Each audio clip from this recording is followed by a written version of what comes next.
verbo agradar, dois sentidos, duas regências diferentes. Sentido de acarinhar, fazer carinho, acariciar, ter afeto, ter estima por alguém, sempre verbo transitivo direto. Exemplo, a avó agrada o neto. O verbo agradar, estando no sentido de fazer carinho, é verbo transitivo direto. O complemento verbal, sem preposição, chamado de objeto direto. Se eu formulo um exemplo assim, a namorada agrada o namorado, segue a mesma estrutura. Então, a namorada, sujeito, agrada, verbo transitivo direto, e o namorado, sem auxílio de preposição, objeto direto. Já o verbo agradar, no sentido de cair no agrado de alguém, contentar, satisfazer, sempre verbo transitivo indireto. Exemplo, a proposta salarial não agradou a todos. Dá para perceber que a proposta aqui não está no sentido de fazer carinho, acariciar. Então, ele não pode ser verbo transitivo direto. Passa a ser verbo transitivo indireto e, obrigatoriamente, o complemento verbal chamado de objeto indireto. Um outro exemplo, a aula de filosofia agradou a plateia com crase, já que é verbo transitivo indireto e a plateia passa a ser objeto indireto. Tudo bem até aí? Então, lembrando, retomando, acariciar VTD e contentar, cair no agrado de alguém, verbo transitivo indireto. Assistir. Vocês vão dar mais ênfase a este sentido pensando em concurso público, tá? O verbo assistir já é um pouco obsoleto, já caiu até de uso o verbo assistir no sentido de moradia, residência. Um exemplo, já assisti outrora, outrora significa outra hora, é uma adjunta adverbial de tempo, já assisti outrora em Ouro Preto. Então dá para perceber que o verbo assistir aqui está no sentido de morar. Ele vai ser um verbo intransitivo.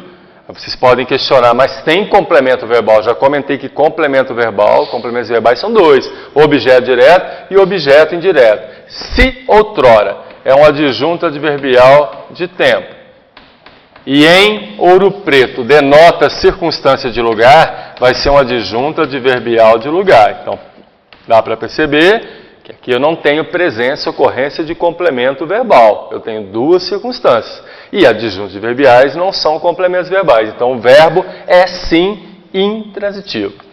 Um outro exemplo, alguns alunos da turma assistem no Lago Norte, assistem em Taguatinga, com o mesmo sentido, moradia e residência, e a mesma regência. Sentido de dar assistência, auxiliar, socorrer, pode ser opcionalmente, facultativamente VTD e VTDI. Alguns gramáticos mais conceituados dão predileção, preferência como VTD. Nada impede que possa ser classificado como verbo transitivo. Desculpa, só uma correção aqui, verbo transitivo indireto. Transitivo indireto. A junta médica assiste o, se eu quiser, a classificação como VTD. E ao, se eu quiser a classificação como objeto indireto, eu teria um verbo, então, transitivo indireto. Se for o enfermo, VTD. Se for ao enfermo, passa a ser objeto indireto e eu mudaria a regência do verbo para transitivo indireto. Um outro exemplo, a aula de gramática, modificando, o professor assiste a alguns alunos com dificuldades ou o professor assiste a alguns alunos com dificuldades. Facultativamente, verbo transitivo direto ou transitivo direto com o sentido de prestar socorro. O caso mais explorado, mais abordado, vai ser sempre com o sentido de ser espectador, ver, observar. Um exemplo, a multidão assiste ao debate político. Por que ao e não o debate político? Porque dá para perceber que está no sentido de ver, obrigatoriamente passa a ser verbo transitivo indireto. Se é verbo transitivo indireto, regido da preposição a. Se eu utilizasse o debate político, passaria a impressão que a multidão estivesse auxiliando o debate. Teria um outro sentido. Ver, observar, passa a ser objeto indireto. Um outro exemplo.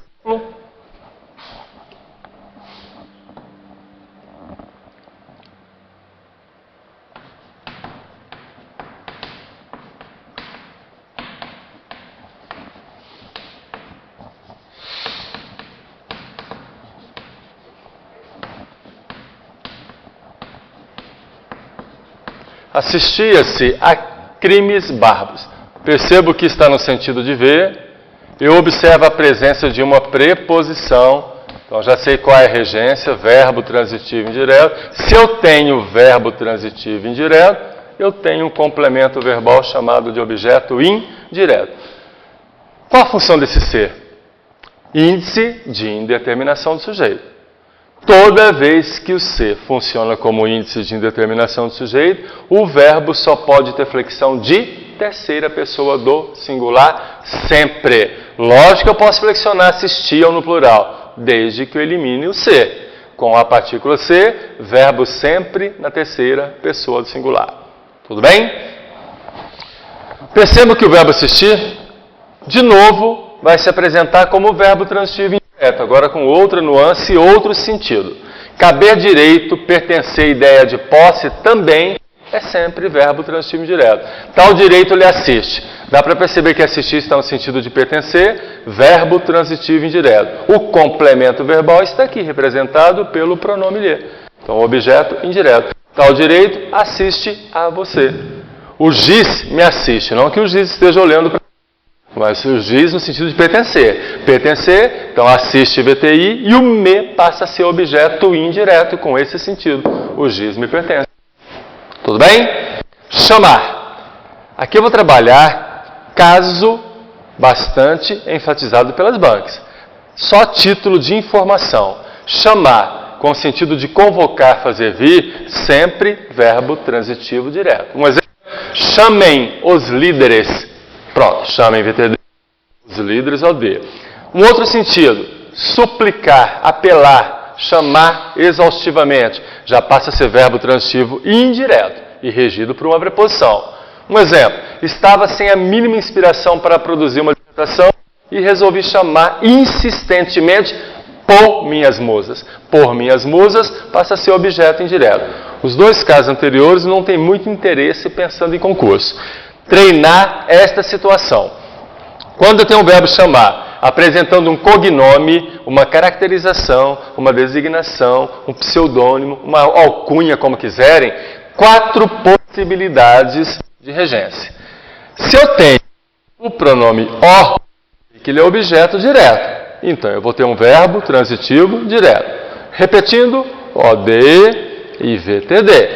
Se eu tenho a ocorrência e, já comentei anteriormente, eu vou ter a presença de um objeto indireto. Então, objeto indireto.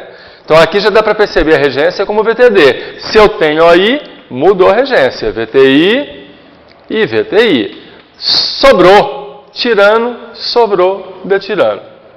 Dá para perceber que tirano é um estado relacionado ao objeto. Mesmo regido de preposição, continua sendo uma característica do objeto. Então, tirano recupera, retoma o objeto direto, de tirano também retoma o objeto direto. Se eu tenho um estado, um exemplo assim, todos tensos. E se eu destaco tenso, eu percebo que tensos é um estado relacionado a um sujeito representado por todos, que é um pronome indefinido. Se eu tenho um estado, um atributo, uma característica do sujeito, já que aqui é sujeito, sintaticamente eu vou ter um predicativo do sujeito. Alguém sabe dizer por qual razão tensos não é advérbio? Primeiro, advérbio é uma categoria invariável. E aqui eu tenho flexão de gênero e de número, então não pode ser advérbio. Morfologicamente é adjetivo. Sintaticamente ele desempenha uma função. Vai ser um predicativo do sujeito. Predicativo do sujeito subordinado ao sujeito. Só que um predicativo subordinado ao objeto. Então eu vou ter sintaticamente predicativo do objeto e predicativo do objeto.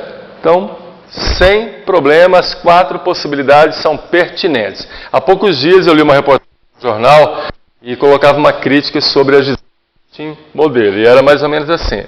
A crítica, a mídia costuma chamar, olha o verbo chamar, que eu estou trabalhando agora, Gisele de metralhadora giratória. Essa característica foi ela falar muito sem pausas. Vou destacar para vocês de metralhadora giratória. E eu percebo que aqui eu vou ter chamar como VTD, Gisele OD, mas sobrou uma expressão preposicionada. Mas eu percebo que é uma característica da Gisele e não da mídia que seria o sujeito. Se eu tenho então instado em relação a Gisele, que é o objeto direto, eu vou ter de novo a presença de um predicativo do objeto. Então, tal construção está de acordo com a norma padrão, sem problema. Tá? Esse verbo, às vezes, passa a impressão que eu vou ensinar errado, porque eu vou generalizar. Todo mundo, ou quase todo mundo, usa da primeira forma como eu apresentei aqui. O verbo custar, primeiro, não estou trabalhando os outros sentidos, eu comento agora. Custar no sentido de valorar, valorar é colocar valor, colocar preço, ele pode ser verbo intransitivo. A casa custa caro, caro é advérbio, então é um verbo intransitivo. No sentido de ser difícil, ser penoso, ser danoso, ele vai ser sempre verbo transitivo indireto. Observe, eu nunca posso utilizar, nesse sentido, o verbo custar na primeira pessoa do singular, como a gente usa muito em uma linguagem espontânea descontraída. Eu custo a entender a aula do Fernando. Tem um erro aí. Eu vou deslocar, transferir para a terceira pessoa singular, como eu fiz aqui. Ó. Eu custei, tu custaste, custou. Então perceba que agora custou está reflexionado na terceira pessoa do singular. O tempo verbal não importa. Custava, custa, custou. Tá? Elimina a primeira pessoa, transforma em terceira. Eu vou ter um verbo transitivo indireto, sempre vai seguir essa estrutura. Me, que seria a mim, objeto indireto. E essa expressão, que vem acompanhada por um verbo, eu vou chamar de sujeito oracional. Por que sujeito oracional? Porque é representado por uma oração, já que apresenta verbo. Na ordem direta, ser altruísta custou a mim. O uso da preposição aqui é opcional. Como o sujeito não vem preposicionado, estilisticamente, eu prefiro sem a preposição. Ser altruísta custou a mim. Mais uma só. Se eu formular um exemplo assim, com este mesmo sentido, o jovem custa a perceber as falhas. Se eu analiso com rigor a gramática, eu percebo um erro novamente. Se eu quero custar no sentido de ser penoso, ser difícil, ele vai ser verbo transitivo indireto. Eu comentei que o sujeito é representado por uma oração. Só que eu tenho sujeito aqui também, e sujeito representado por uma oração. Então vamos fazer uma reescritura de acordo com a modalidade padrão. Custa, vou transformar este sujeito em objeto indireto. Ao jovem a perceber as falhas. Agora, não fere os princípios gramaticais. Estrutura linguística aqui. VTI, ao jovem OI, e a perceber ou perceber as falhas, passa a ser o meu sujeito oracional. Entendido?